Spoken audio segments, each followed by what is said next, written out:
ನಮಸ್ಕಾರ ಸ್ನೇಹಿತರೆ.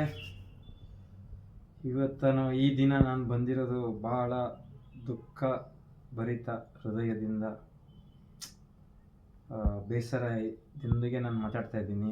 ಇವತ್ತಿನ ವಿಷಯ ಏನಂದರೆ, ನಮ್ಮ ಕರ್ನಾಟಕ ಕಂಡ ಮುತ್ಸದ್ದಿ ರಾಜಕಾರಣಿ, ಅಹಿಂದ ನಾಯಕ, ಬಡವರ ಬಂಧು, ಬಡವರಿಗೋಸ್ಕರ ಜನರಿಗೋಸ್ಕರ ಸುದೀರ್ಘ 40 ವರ್ಷದ ರಾಜಕೀಯ ಹೋರಾಟ ಮಾಡಿ ಬಂದ ನಮ್ಮ ಮೈಸೂರಿನ ಹೆಮ್ಮೆಯ ಮಗ ನಮ್ಮ ಸಿದ್ದರಾಮಯ್ಯ ಸಾಹೇಬ್ರ ಬಗ್ಗೆ ನೋಡಿ. ಇವತ್ತು ನಮ್ಮ ದೇಶದಲ್ಲಿ ಇಡೀ ರಾಜಕೀಯ ವ್ಯವಸ್ಥೆನ ಜನ ಏನು ದೂಷಣೆ ಮಾಡುವ ಸಂದರ್ಭದಲ್ಲಿ ಇಡೀ ದೇಶಕ್ಕೆ ಮಾದರಿಯಾಗೋ ರೀತಿ ನಮ್ಮ ಹೆಮ್ಮೆಯ ಮೈಸೂರಿನ ಮಗ ನಮ್ಮ ಸಿದ್ದರಾಮಯ್ಯ ಸಾಹೇಬರು ಎಲ್ಲ ರಾಜಕಾರಣಿಗಳಿಗೂ ಒಂದು ಒಳ್ಳೆಯ ಮಾರ್ಗ, ಒಂದು ಬೆಂಚ್ ಮಾರ್ಕ್ನ ಸೆಟ್ ಮಾಡಿ ಹೋಗಿದ್ದಾರೆ. ಉದಯೋನ್ಮುಖ ರಾಜಕಾರಣಿಗಳಿಗೆ, ಹಾಲಿ ರಾಜಕಾರಣಿಗಳಿಗೆ ಅಧಿಕಾರಕ್ಕೆ ಅಂಟುಕೊಳ್ಳದೆ ಪಕ್ಷದ ಶಿಸ್ತಿನ ಸಿಪಾಯಿಯಾಗಿ ಪಕ್ಷದ ಸೂಚನೆಯಂತೆ ನಡೆದುಕೊಂಡ ಒಬ್ಬ ಅದ್ಭುತ ನಾಯಕ. ಕಳೆದ ಒಂದು 20-25 ವರ್ಷದ ರಾಜಕೀಯದಲ್ಲಿ ಈ ಥರ ಒಬ್ಬ ನಾಯಕನ ನಾವು ನೋಡಿಲ್ಲ. ಈ ಥರ ಒಬ್ಬ ನಾಯಕ ಇಷ್ಟು ಡಿಗ್ನಿಫೈಡ್ ಆಗಿ ತನ್ನ ಮುಖ್ಯಮಂತ್ರಿ ಪದವಿಯನ್ನು ಬಹಳ ಸುಲಭವಾಗಿ ಯಾವುದೇ ಅಡ್ಡಿ ಆತಂಕ, ಯಾವುದೇ ರಿವೋಲ್ಟ್ ಇಲ್ಲದೆ ಬಿಟ್ಟು ಹೋದ ಏಕೈಕ ಮುಖ್ಯಮಂತ್ರಿ ನಮ್ಮ ಸಿದ್ದರಾಮಯ್ಯ ಸಾಹೇಬರು. ಸಿದ್ದರಾಮಯ್ಯ ಸಾಹೇಬ್ರನ್ನ ನಾವು ಬೇರೆ ರಾಜಕಾರಣಿ ರೀತಿ ನೋಡೋಕ್ಕಾಗಲ್ಲ. ಸಿದ್ದರಾಮಯ್ಯ ಸಾಹೇಬರು ಯಾಕೆ ವಿಶಿಷ್ಟವಾಗಿ ನಿಲ್ತಾರೆ? ಕರ್ನಾಟಕ ರಾಜಕೀಯ ಅಷ್ಟೇ ಅಲ್ಲ, ಇಡೀ ದೇಶದ ರಾಜಕೀಯದಲ್ಲಿ ಸಿದ್ದರಾಮಯ್ಯವರು ಅವರದೇ ಆದ ಒಂದು ಛಾಪನ್ನು ಮೂಡಿಸಿದ್ದಾರೆ.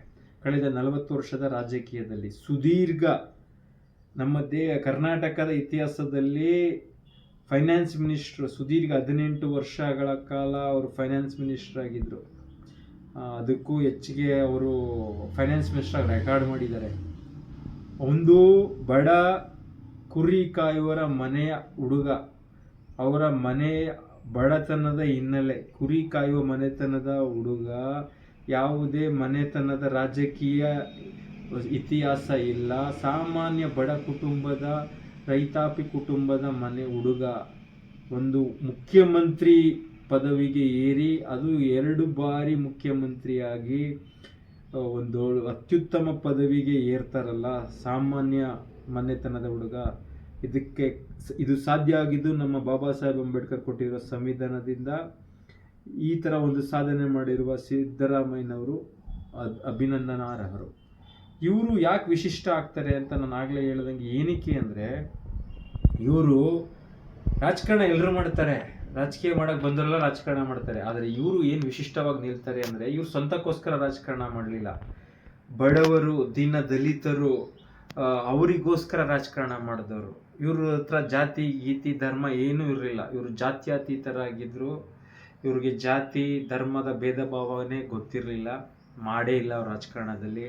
40 ವರ್ಷದಲ್ಲಿ ಅವರೆಲ್ಲರನ್ನೂ ಸಮಾನರಾಗಿ ಕಾಣ್ತಾ ಇದ್ರು. ಹಿಂದುಳಿದ ವರ್ಗದವರಿಗೆ, ಶೋಷಿತ ಸಮುದಾಯದ ಧನಿಯಾಗಿದ್ರು. ಆ ಒಂದು ಏನಿದೆ ಹೋರಾಟದ ಕಿಚ್ಚು, ಇವ್ರ ಕೊಡುಗೆ ಏನು ನಮ್ಮ ಕರ್ನಾಟಕಕ್ಕೆ ಅಂದರೆ, ಬಡವರು ಹೊಟ್ಟೆ ತುಂಬ ಊಟನೂ ಮಾಡೋಕ್ಕಾಗದಿರೋಷ್ಟು ಕಡು ಬಡವರು ಏನಿದ್ರು ಅವರಿಗೆ ಹೊಟ್ಟೆ ತುಂಬ ಊಟ ಕೊಟ್ಟ ವ್ಯಕ್ತಿ ಒಬ್ಬ ಮುಖ್ಯಮಂತ್ರಿ ಅಂದರೆ ಅದು ನಮ್ಮ ಸಿದ್ದರಾಮಯ್ಯ ಸಾಹೇಬರು. ಜನರು ಹೊಟ್ಟೆ ತುಂಬ ಊಟನೂ ಮಾಡದೆ ನರಳ್ತಾ ಇರೋದನ್ನ ನೋಡಿ ಅವ್ರಿಗೋಸ್ಕರ ಅನ್ನಭಾಗ್ಯ ಯೋಜನೆ ತರ್ತಾರೆ. ಇಡೀ ಕರ್ನಾಟಕದಲ್ಲಿ ಯಾರು ಹಸುವಿನಿಂದ ಬದುಕಬಾರ್ದು, ಹಸುವಿನಿಂದ ಸಾಯಬಾರ್ದು, ಯಾರು ಹಸುವಿನಿಂದ ಮಲಗಬಾರ್ದು ಅಂತ ಅನ್ನಭಾಗ್ಯ ಯೋಜನೆ ತಂದು ಎಲ್ಲ ಬಡವರಿಗೆಲ್ಲ ಹೊಟ್ಟೆ ತುಂಬ ಊಟವನ್ನು ಸಿಗುವಂಗೆ ಮಾಡ್ತಾರೆ. ಇದನ್ನ ಯಾರೂ ಮಾಡಿರಲಿಲ್ಲ ಕರ್ನಾಟಕದಲ್ಲಿ. ದೇಶದಲ್ಲೂ ಇದು ಬೆರಳೆಣಿಕೆ ಜನ ಈ ಥರ ಸ್ಕೀಮ್ ತಂದಿರೋದು. ಅದನ್ನು ನಮ್ಮ ಸಿದ್ದರಾಮಯ್ಯ ಅವರು ಮಾಡಿದ್ದಾರೆ. ಇದು ಹೆಮ್ಮೆ ಪಡೋ ವಿಷಯ. ಅದಷ್ಟೇ ಅಲ್ಲ, ಬಡವರಿಗೆ, ಆರ್ಥಿಕವಾಗಿ ಹಿಂದುಳಿದವರಿಗೆ ಶಕ್ತಿ ತುಂಬುವಂಥ ಕೆಲಸಗಳು ಅವರು ಅನೇಕ ಕೆಲಸ ಮಾಡಿದ್ದಾರೆ. ಇವರು ಅನ್ನಭಾಗ್ಯ ಸ್ಕೀಮ್ ಅಷ್ಟೇ ಅಲ್ಲ, ಇಂದಿರಾ ಕ್ಯಾಂಟೀನ್ ಎನ್ನುವ ಒಂದು ಯೋಜನೆಯೂ ಕೂಡ ಇವರೇ, ನಮ್ಮ ಸಿದ್ದರಾಮಯ್ಯ ಸಾಹೇಬರೇ ತಂದಿದ್ದು.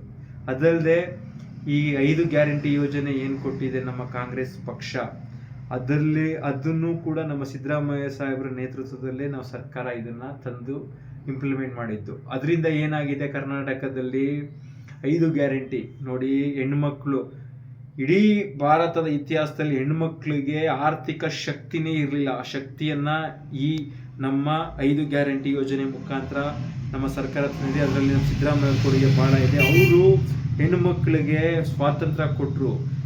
ಯಾರ ಮನೆಯ ಗಂಡಸರಿನ ಮುಲಾಜಿಗೆ ಒಳಪಡದೆ ಸ್ವತಂತ್ರವಾಗಿ ಇಡೀ ರಾಜ್ಯ ಎಲ್ಲಿ ಬೇಕು ಅಲ್ಲಿಗೆ ಅವ್ರ ಅಪ್ಪನ ನೋಡೋದಕ್ಕಾಗ್ಲಿ, ಅವ್ರ ಅಕ್ಕ ತಂಗಿಯರು ನೋಡೋದಕ್ಕಾಗ್ಲಿ, ದೇವ್ರು ನೋಡೋದಕ್ಕಾಗ್ಲಿ, ದೇವಸ್ಥಾನಕ್ಕೆ ಹೋಗೋದಕ್ಕಾಗ್ಲಿ, ಎಲ್ಲಿಗಾದ್ರೂ ಯಾರಿಗೂ ಕಾಯದೆ, ಯಾವುದೇ ದುಡ್ಡಿನ ಸಮಸ್ಯೆಯಿಂದ ನರಳದೆ ಸ್ವತಂತ್ರವಾಗಿ ಬಸ್ಸಿನಲ್ಲಿ ಪ್ರಯಾಣ ಆಗೋಂಗೆ ಫ್ರೀ ಬಸ್ ಯೋಜನೆ ತಂದುಕೊಟ್ರು ಹೆಣ್ಮಕ್ಳಿಗೆ. ಎಲ್ಲ ಬಡವ್ರ ಮನೆ ಹೆಣ್ಮಕ್ಳು ಈಗ ಆರಾಮಾಗಿ 3 ವರ್ಷದಿಂದ ನೆಮ್ಮದಿಯಾಗಿ ಎಲ್ಲಿ ಬೇಕಲ್ಲಿ ಓಡಾಡ್ತಾ ಇದ್ದಾರೆ. ಅದಲ್ಲದೆ 2,000 ರೂಪಾಯಿ ಕೊಟ್ಟರು ಬಡ ಹೆಣ್ಮಕ್ಳಿಗೆ, ಆರ್ಥಿಕ ಸ್ವಾತಂತ್ರ್ಯ ಕೊಟ್ಟರು. ಯಾರ ಗಂಡನಿನ ಹತ್ರ ಆಗಲಿ, ಅವರ ಮನೆಯ ಮಕ್ಕಳ ಹತ್ರ ಆಗಲಿ ಕೈ ಒಡ್ದೇ ಇರೋಂಗೆ ಅವ್ರಿಗೆ 2,000 ರೂಪಾಯಿ ಸಿಗೋಂಗೆ ಮಾಡಿ, ಅವರು ಆರ್ಥಿಕವಾಗಿ ಸ್ವಾವಲಂಬನೆಯ ಜೀವನ ನಡೆಸೋಂಗೆ ಆರ್ಥಿಕ ಶಕ್ತಿ ತುಂಬಿದವರು ನಮ್ಮ ಸಿದ್ದರಾಮಯ್ಯ ಅವರು. ನಮ್ಮ ಸಿದ್ದರಾಮಯ್ಯ ಅವರು ಬಡವ್ರ ಪರ ಹೋರಾಟಗಾರ, ಹೋರಾಟಗಾರ, ಬಡವರಿಗೋಸ್ಕರ, ಹಿಂದುಳಿದ ಜನತೆಗೋಸ್ಕರ, ಹಿಂದುಳಿದ ಜನಾಂಗಕ್ಕೋಸ್ಕರ ಬದುಕಿದ ಅದ್ಭುತ ನಾಯಕ, ಅವರಿಗೋಸ್ಕರ ರಾಜಕಾರಣ ಮಾಡಿದ ಅದ್ಭುತ ನಾಯಕ ನಮ್ಮ ಸಿದ್ದರಾಮಯ್ಯ ಅವರು. ಅಹಿಂದ ನಾಯಕ ಅಂದರೆ ಅಲ್ಪಸಂಖ್ಯಾತರು, ಹಿಂದುಳಿದವರು, ದಲಿತರು ಇವರ ಒಂದು ಒಕ್ಕೂಟ ಮಾಡಿ ಅಹಿಂದ ನಾಯಕನಾಗಿ ಎಮರ್ಜ್ ಆಗಿ ಅವರ ಪರ ದೊಡ್ಡ ಮಟ್ಟದ ಹೋರಾಟ ಮಾಡಿ ರಾಜ್ಯದ ಚುಕ್ಕಾಣಿ ಹಿಡಿತಾರೆ ನಮ್ಮ ಸಿದ್ದರಾಮಯ್ಯ ಅವರು. ಜನತಾದಳದಲ್ಲಿ ಅವರು ಬೆಳೀತಾ ಇದ್ರೆ ಫಸ್ಟ್ ಸ್ಟಾರ್ಟಿಂಗು ನಂಜುಂಡಸ್ವಾಮಿಯವರು ಇವ್ರನ್ನ ಗುರುತಿಸ್ತಾರೆ. ಇವರಲ್ಲಿದ್ದ ಪ್ರತಿಭೆನ ಗುರುತಿಸಿ ರಾಜಕೀಯ ಕರ್ಕೊಬರ್ತಾರೆ. ನಂಜುಂಡಸ್ವಾಮಿಯವರಿಂದ ಇವರು ರಾಜಕೀಯಕ್ಕೆ ಬರ್ತಾರೆ. ಅಲ್ಲಿಂದ ನೆಕ್ಸ್ಟು ಜನತಾದಳಕ್ಕೆ ಸೇರ್ತಾರೆ. ಜನತಾದಳದಲ್ಲಿ ಬೆಳೀತಾರೆ, ನಾಯಕರಾಗ್ತಾರೆ. ದೇವೇಗೌಡರು ಅವ್ರಿಗೆ ಸಪೋರ್ಟ್ ಆಗಿರ್ತಾರೆ. ಅವಾಗ ಹಂಗೆ ಬೆಳೀತಾ ಹೋಗ್ತಾ ಆಮೇಲಿಂದ ಅಲ್ಲಿ ಇದೇ ಇವ್ರು ಬೆಳೀತಾ ಇರೋದು ನೋಡಿ, ಅಲ್ಲಿ ಅವ್ರ ಬೆಳವಣಿಗೆಯನ್ನು ಸಹಿಸಲಾರದೆ ಅಲ್ಲಿ ಅವ್ರನ್ನ ತುಳಿಯೋಕ್ಕೆ ಪ್ರಯತ್ನ ಪಡ್ತಾರೆ. ಆ ತುಳಿತದಿಂದ ಆ ತುಳಿತವನ್ನು ನಮ್ಮ ಸಿದ್ದರಾಮಯ್ಯವರು ಹುಲಿ ಅಂತ ಸಿದ್ದರಾಮಯ್ಯವರು ಅದನ್ನ ರೆಬೆಲ್ ಆಗಿ ತಗೊಂಡು ಅದ್ರ ವಿರುದ್ಧ ಹೋರಾಟ ಮಾಡಿ ಅಲ್ಲಿಂದ ಹೊರಗಡೆ ಬಂದು ಅವ್ರನ್ನ ಉಚ್ಚಾಟನೆ ಮಾಡ್ತಾರೆ. ಅನ್ಯಾಯ ಮಾಡಿ ಅವ್ರನ್ನ ಉಚ್ಚಾಟನೆ ಮಾಡ್ತಾರೆ. ಅಹಿಂದ ಅಂತ ಸಂಘಟನೆ ಕಟ್ಟಿ ತನ್ನ ಶಕ್ತಿಯನ್ನ ಕರ್ನಾಟಕಕ್ಕೆ ತೋರಿಸ್ತಾರೆ. ಆ ಶಕ್ತಿಯನ್ನ ಗುರುತಿಸಿ ಕಾಂಗ್ರೆಸ್ ಪಕ್ಷ ಅವ್ರನ್ನ ತನ್ನ ಬಳಿ ಸೇರಿಸ್ಕೊಳ್ಳುತ್ತೆ. ಕಾಂಗ್ರೆಸ್ ಅಲ್ಲಿ ಇನ್ನೂ ದೊಡ್ಡದಾಗಿ ಬೆಳೀತಾರೆ. ಬೆಳೆದು 2013ನೇ ಇಸ್ವಿಲಿ ಮುಖ್ಯಮಂತ್ರಿ ಆಗ್ತಾರೆ ಮೊದಲನೇ ಬಾರಿಗೆ. ಅದರ ನಂತರ 2023ರಲ್ಲಿ ಮತ್ತೆ ಗೆದ್ದು ಮತ್ತೆ ಮುಖ್ಯಮಂತ್ರಿ ಆಗ್ತಾರೆ. ಕರ್ನಾಟಕದ ಇತಿಹಾಸದಲ್ಲಿ ಸುದೀರ್ಘ ದೇವರಾಜು ಅವರ ಒಂದು ರೆಕಾರ್ಡನ್ನು ಬ್ರೇಕ್ ಮಾಡಿ ಇವತ್ತು ಅವರು ಅತ್ಯಂತ ಹೆಚ್ಚಿನ ಅವಧಿಗೆ ಮುಖ್ಯಮಂತ್ರಿ ಆಗಿದ್ದ ಏಕೈಕ ಮುಖ್ಯಮಂತ್ರಿಯಾಗಿ ನಮ್ಮ ಸಿದ್ದರಾಮಯ್ಯ ಅವರು ಇತಿಹಾಸದ ಪುಟಗಳಲ್ಲಿ ಸೇರಿದ್ದಾರೆ. ಇವರು ಬೇರೆ ರಾಜಕಾರಣಿಗಳ ರೀತಿ ದುಡ್ಡಿಗೆ ಆಸೆ ಪಟ್ಟವರಲ್ಲ, ಅಧಿಕಾರಕ್ಕಾಗಿ ಆಸೆ ಪಟ್ಟವರಲ್ಲ. ಜನರಿಗೋಸ್ಕರ, ಬಡವರಿಗೋಸ್ಕರ, ಇವರು ಶೋಷಿತರಿಗೋಸ್ಕರ ಹೋರಾಟ ಮಾಡಿ ಯಾವುದೇ ಕಳಂಕವಿಲ್ಲದೆ, ಭ್ರಷ್ಟಾಚಾರ ಮುಕ್ತ, ಒಂದೇ ಒಂದು ಹಗರಣವಿಲ್ಲದ ರಾಜಕಾರಣಿ ಇವರು, ಅದ್ಭುತ ನಾಯಕ. ಇಂಥ ನಾಯಕರನ್ನ ಸಿದ್ದರಾಮಯ್ಯ ಸಾಹೇಬರು ರಾಜಕೀಯವಾಗಿ ಇನ್ನಷ್ಟು ಅವಧಿಗೆ ಮುಖ್ಯಮಂತ್ರಿಯಲ್ಲಿ ಪದವಿಯಲ್ಲಿ ಉಳಿಬೇಕಾಗಿತ್ತು. ಇನ್ನೂ ಅವರ ಆಡಳಿತ ಮಾಡಬೇಕಿತ್ತು. ಆದರೆ ಕಾರಣಾಂತರಗಳಿಂದ ಪಕ್ಷ ಅವ್ರನ್ನ ಕಾರಣಾಂತರಗಳಿಂದ ಈಗ ಬೇರೆಯವ್ರಿಗೆ ಅವಕಾಶ ಕೊಟ್ಟಿದೆ. ಅದನ್ನು ನಾವು ಸ್ವಾಗತಿಸ್ತೇವೆ. ಸಿದ್ದರಾಮಯ್ಯವರು ಕೊಡುಗೆಯನ್ನು ನಾವು ಸದಾ ನೆನಪಿನಲ್ಲಿ ಇಟ್ಕೊಳ್ತೀವಿ.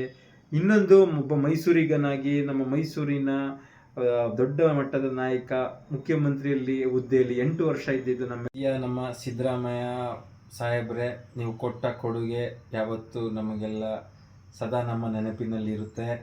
ಮುಂದಿನ ನಿಮ್ಮ ಜೀವನ ತುಂಬ ಸುಖಕರವಾಗಿರಲಿ.